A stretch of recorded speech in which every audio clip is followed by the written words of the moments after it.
Emily was 6 years old, a bright-eyed child with a head full of questions, but she had already learned that answers didn't come easily in her world.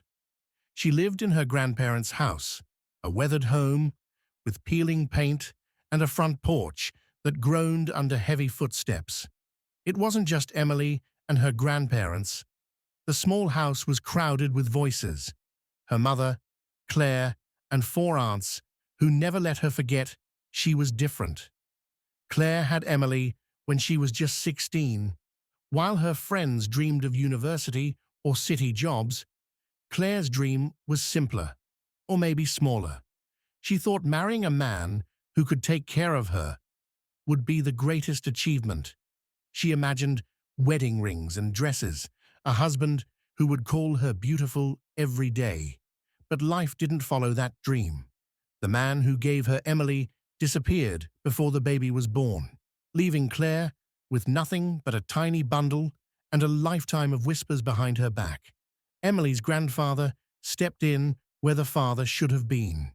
He held Emily like she was a gift sent to heal old wounds.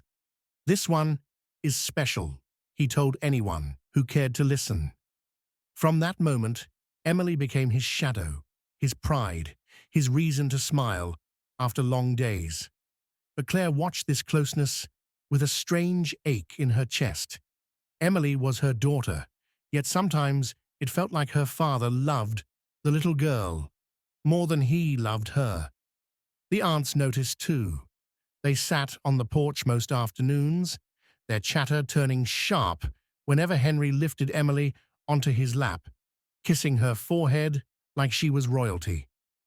"He never treated us like that," Anna would mutter, her eyes fixed on the dusty road. Grace would sigh, rolling her eyes. Claire had a baby at 16, and somehow that child is the golden one.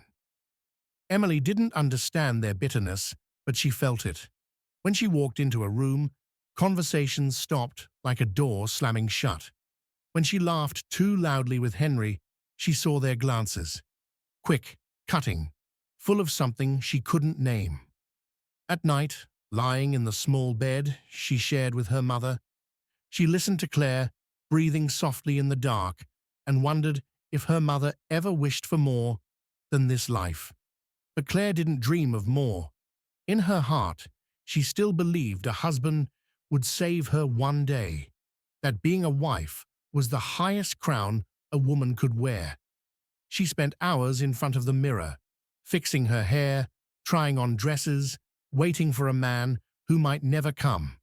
Emily saw it all, and though she didn't fully understand, she felt something heavy, like her mother was chasing a shadow while the world kept moving forward.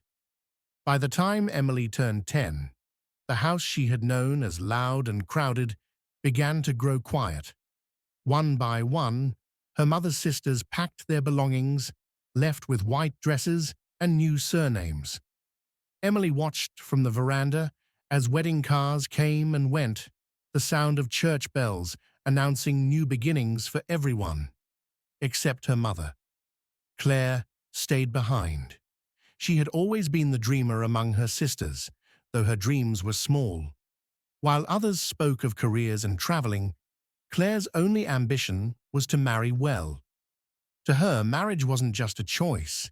It was a rescue, a way to prove she was still worthy, even after the mistake of having Emily at 16. But now, with all her sisters gone, that dream seemed like a cruel joke. Claire was still in her parents' house, sleeping in the same bedroom she had as a teenager. No husband, no home of her own, just Emily and the silent judgment of her mother. Emily often felt that judgment too, even though it wasn't directed at her. She'd see it in the way Grandma's lips pressed together whenever Claire entered the room, in the way her voice changed, sharp, clipped, whenever Claire spoke. It was like Grandma had never forgiven her daughter for the shame of getting pregnant so young, and Claire felt it. Every word, every look, every sigh. So when she finally met someone, a man who smiled at her like she was the only woman in the world, she didn't hesitate. It didn't matter that he wasn't wealthy or handsome like the men in her daydreams. He wanted her, and that was enough. The wedding was quick. No big celebration, no family gathering. Just a small ceremony at the magistrate's office, a simple white dress, a few pictures on a borrowed phone. Emily wasn't there. She only knew about the wedding because one day her mother walked into her room with a strange glow in her eyes and said, "I'm getting married, baby." Emily didn't know what to say. She tried to smile, but something in her chest felt heavy, like a door was closing. A week later, her mother packed her bags and left. Emily stood by the gate, watching as the taxi carrying her mother disappeared down the dusty road. She waited for her to turn, to wave, to promise she'd come back soon. But Claire didn't look back. The house felt different after that. Bigger, colder.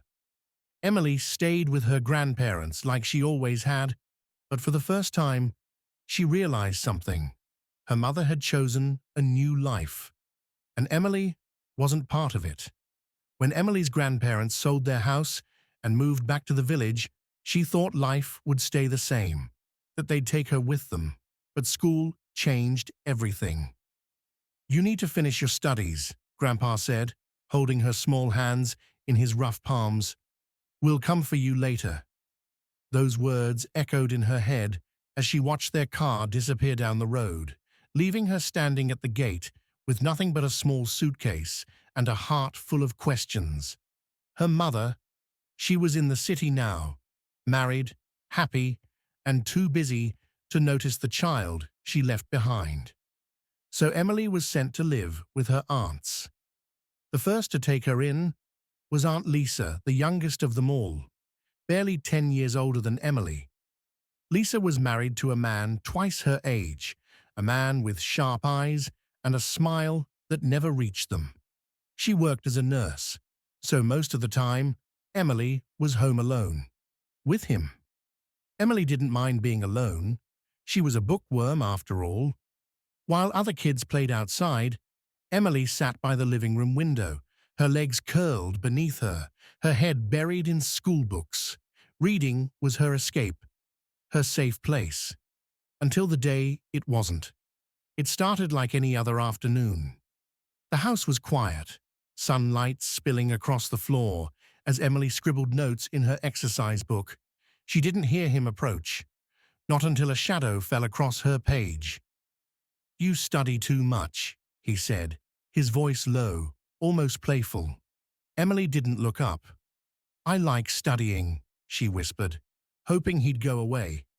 But he didn't. A hand brushed her shoulder, slow, deliberate. Emily froze, her breath trapped in her throat. Then that same hand moved lower, too low. She screamed. Books flew to the floor as Emily bolted, her tiny legs carrying her to the bedroom, slamming the door, heart pounding so hard it hurt. She stayed there until Aunt Lisa came home. Telling her wasn't easy. But Emily did it. Through tears, through shaking hands. She expected anger, protection, something. Instead, Aunt Lisa cried, for herself. "Why would you say that? Do you want to ruin my marriage?"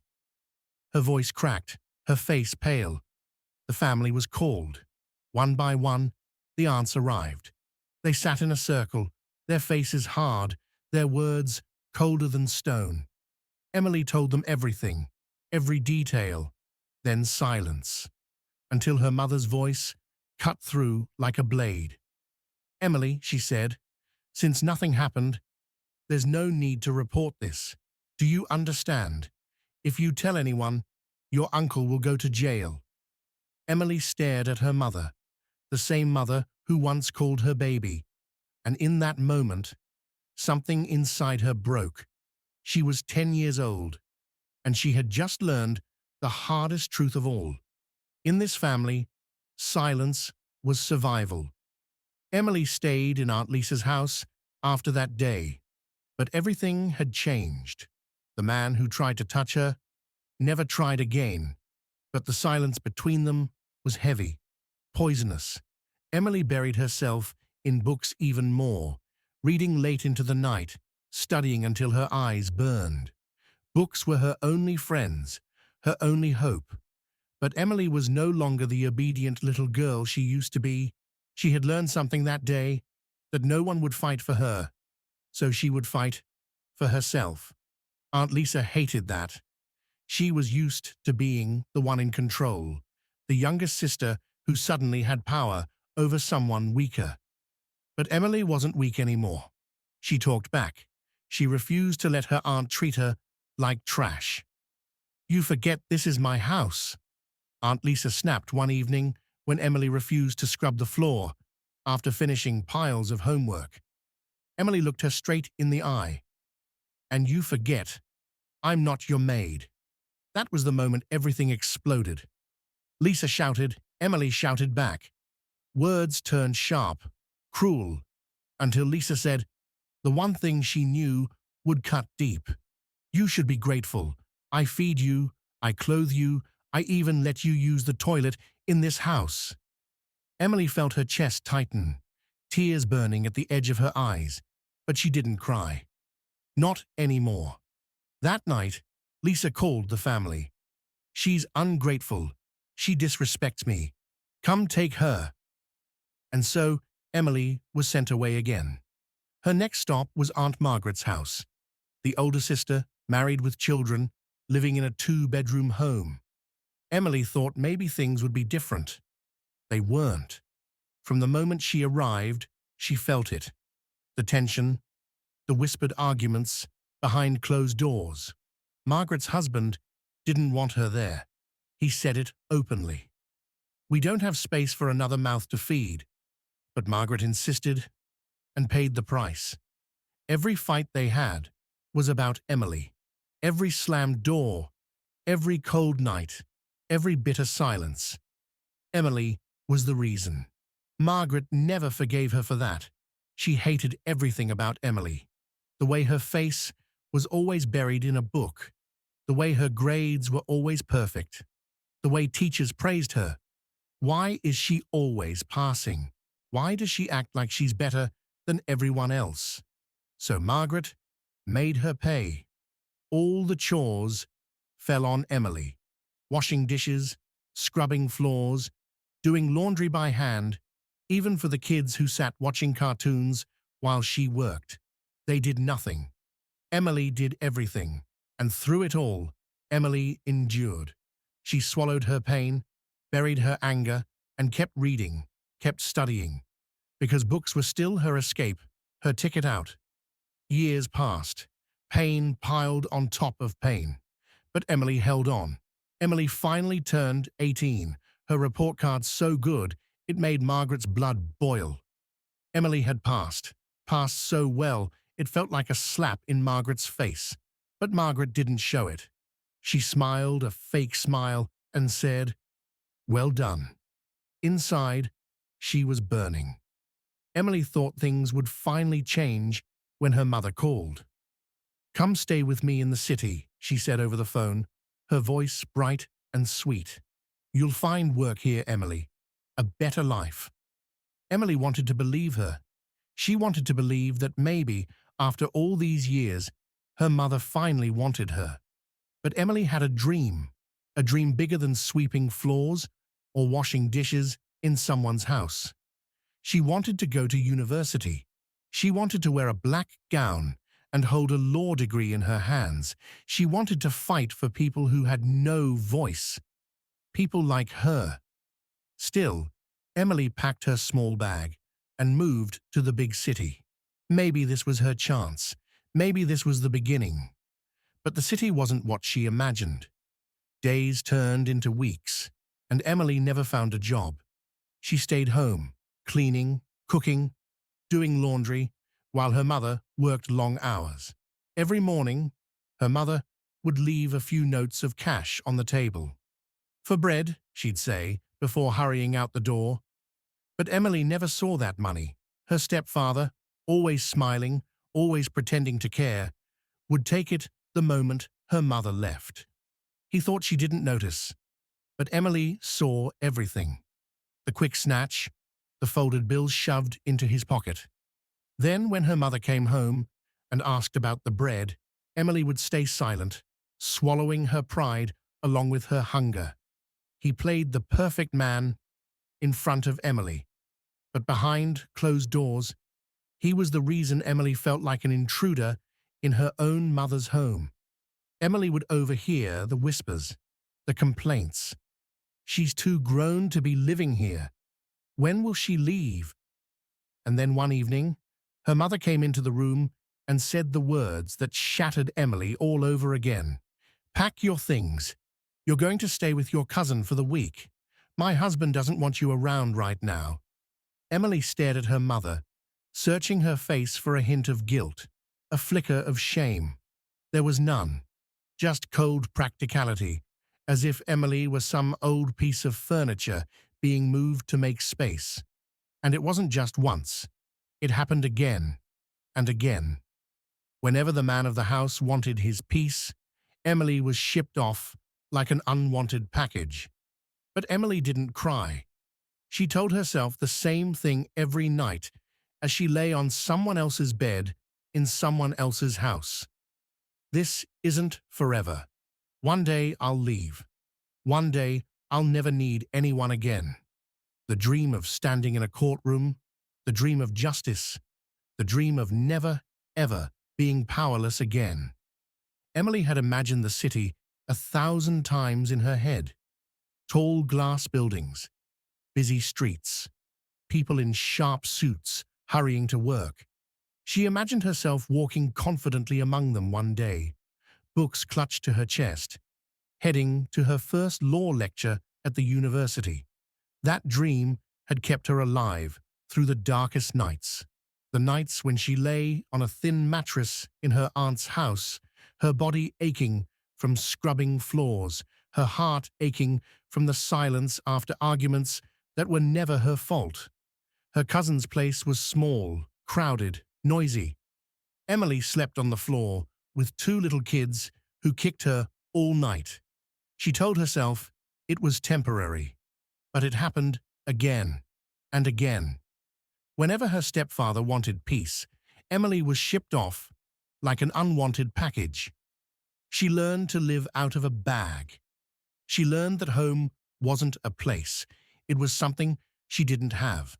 But through it all, she never let go of her dream. At night, lying on a cold floor, she would close her eyes and imagine herself in a lecture hall, raising her hand confidently, her textbooks stacked neatly in front of her.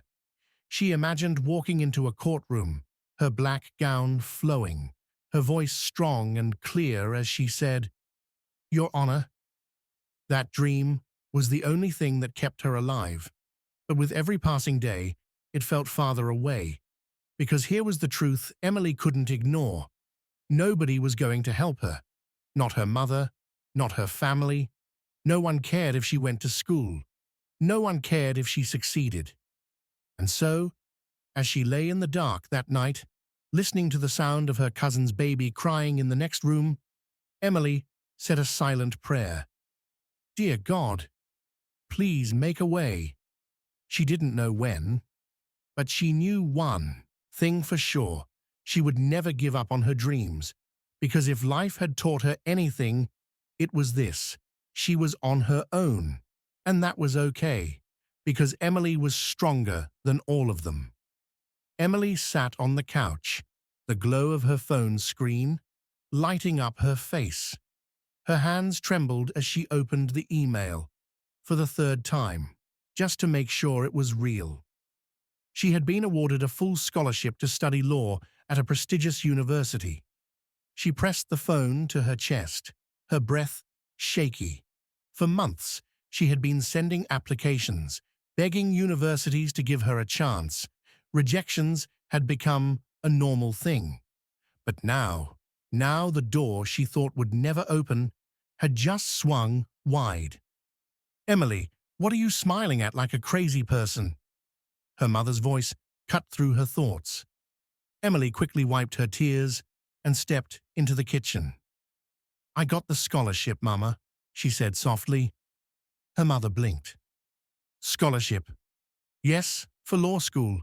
Emily's voice shook, but her eyes burned with determination. For a moment, silence filled the kitchen. Then her mother sighed, dropping the spoon into the pot. "So, you're really leaving?" Emily nodded. "Yes, next week."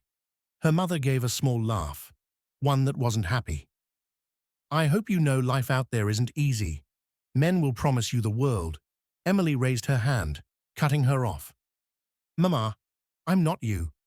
Her voice was calm, but firm. "I won't give up my dreams for anyone." Her mother stared at her, speechless. For the first time, Emily wasn't the quiet, obedient girl she used to be. She had found her voice. The week was finally here. Emily packed her bags. One suitcase held her clothes, another her books.